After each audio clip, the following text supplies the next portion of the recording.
This section covers diabetes mellitus, a disease that you are probably very familiar with already.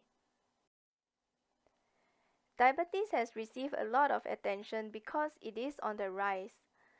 Approximately 422 million adults worldwide have diabetes. Diabetes accounts for 1.5 million deaths in just 1 year. Statistically, 1 in 11 persons have diabetes. We see this worrying trend in Singapore as well. 1 in 3 persons aged 65 and above has diabetes. Considering that most people live beyond 65 years old, there is a 1 in 3 chance that you will get diabetes in your lifetime. Therefore, in 2016, Singapore declared a war on diabetes. Let's recall what insulin does. Insulin is a hormone that is secreted by the pancreas in response to high blood glucose levels, for example, after a meal. Insulin stimulates glucose uptake by adipose tissue and muscle and suppresses the release of glucose from the liver. It also stimulates the liver and the muscle to store excess glucose in the form of glycogen. All of these result in reduced blood glucose levels. There are different types of diabetes mellitus.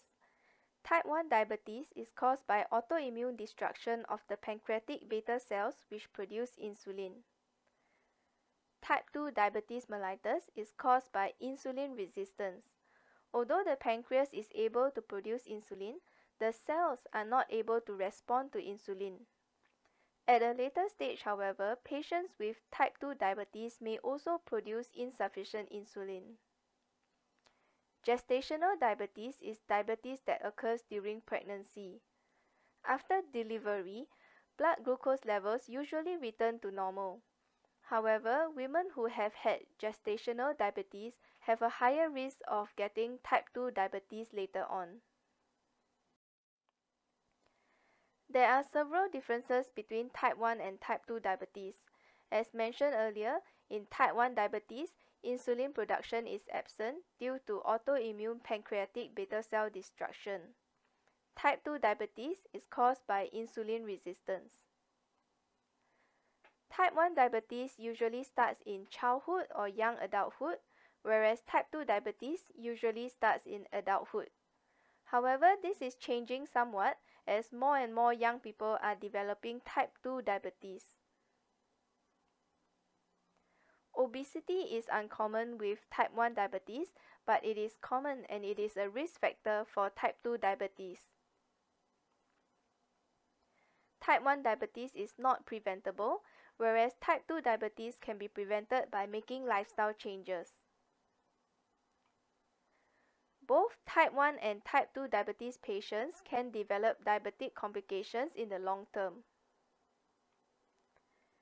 Type 1 diabetes is treated with insulin, whereas type 2 diabetes is treated with oral hypoglycemic agents. At a later stage, however, patients with type 2 diabetes may also require insulin. For type 2 diabetes, some risk factors are non-modifiable. For example, getting older and having a family history of type 2 diabetes. However, some risk factors are modifiable, such as obesity, having an unhealthy diet, and lack of physical activity. Diabetes mellitus causes hyperglycemia, which is elevated blood glucose levels. Since the blood contains high levels of glucose, the kidney is not able to reabsorb all of the glucose, and some of the glucose appears in the urine. This is called glycosuria. The glucose in the urine also exerts osmotic pressure and draws water out along with it, so there is excessive urine production or polyuria. Since a lot of water is being excreted, the person also feels thirsty and needs to drink water frequently. This is called polydipsia. Despite the high levels of glucose in the blood, the cells are unable to use the glucose as an energy source, so the person feels hungry and loses weight. Patients with diabetes also have slow wound healing. This is due to the narrowing of arteries caused by diabetes. Less oxygen and nutrients can reach the wound. Additionally, immunity is also decreased in diabetes, so wounds can easily become infected. High blood sugar causes the lens of the eye to swell, resulting in temporary blurred vision. Patients with type 1 diabetes are at risk of developing a life-threatening condition known as diabetic ketoacidosis. It occurs when diabetes is severely uncontrolled, for example, when a person misses their insulin injection or has an infection. Severe hyperglycemia occurs. Since the cells are unable to use glucose as the energy source, they metabolize fat instead. This produces ketones, which accumulate in the blood and turn the blood acidic. The signs and symptoms of DKA include symptoms of hyperglycemia such as polyuria and polydipsia, signs of acidosis such as nausea and vomiting, abdominal pain, difficulty breathing, disturbance of consciousness such as disorientation, confusion, or even coma. Signs of dehydration such as dry tongue and skin, hypotension, and tachycardia. If ketone levels are very high, it may also cause a fruity smell in the person's breath. DKA is a medical emergency and it can be fatal if it is not treated immediately.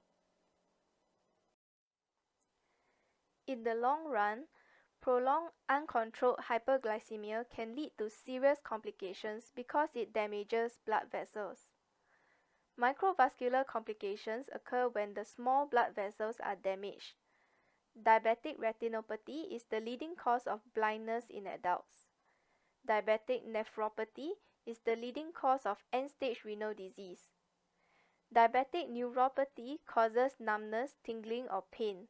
This is very dangerous because someone with numbness in their feet may not realize it if they get a wound on their foot. With the poor wound healing and susceptibility to infections that comes with diabetes, there is a risk of developing gangrene and the foot may have to be amputated.